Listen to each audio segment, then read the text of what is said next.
Dati-rati, malayo ako sa Panginoon.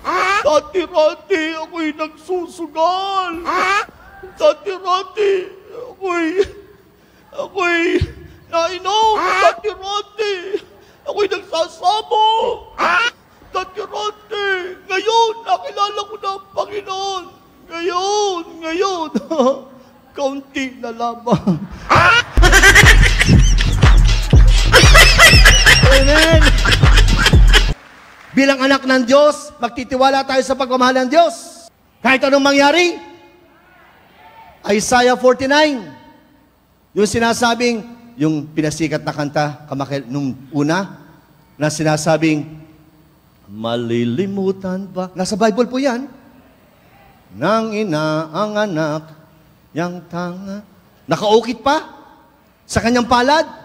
Sinasabi po doon sa prophet Isaiah, malilimutan ba? Kaya bang iwanan ng isang ina? Kaya nga. Alam niyo kung bakit? Kahit na malimutan ng ina ang anak na galing sa yun! Yung nagsasabing, yung kinakantang pauli-ulit na, hindi kita malilimutan, kailan may di pababayaan. Amen! Si Yahweh nagsasabi niyan.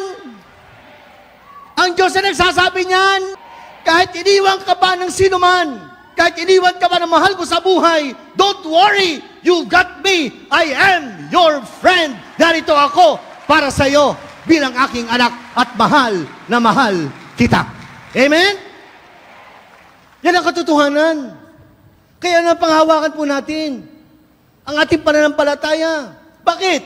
Si Abraham, si Moises, si Isaac, sinubok ng Diyos. Pero ang pananampalatayang hindi ka ako pababayaan ng Diyos ni Yahweh. Si Abraham na pinapunta sa isang lugar na hindi niya alam. Si Moises na dadalhin ng mga Israelita mula sa pagkalipin sa Ehipto, dadalhin at palalayain.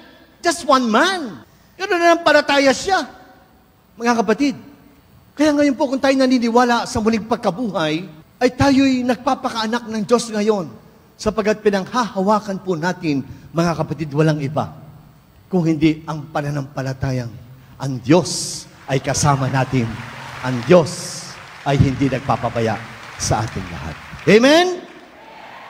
Kaya ito ho, mga kapatid, sinasabi na tayo ay bubuhayin ng Panginoon sapagat tayo naniniwala sa Kanyang muling pagkabuhay at hindi ho tayo na wawala bilang anak ng Diyos. One thing I will ask of you, my dear brothers and sisters, ito lamang po, conversion.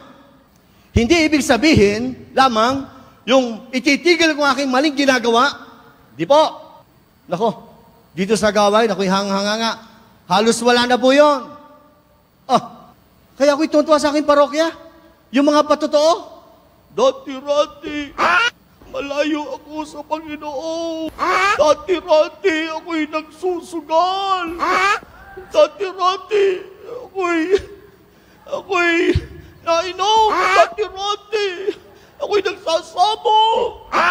Dati-rati, ngayon, nakilala ko na ang Panginoon. Ngayon, kaunti na lamang. Amen.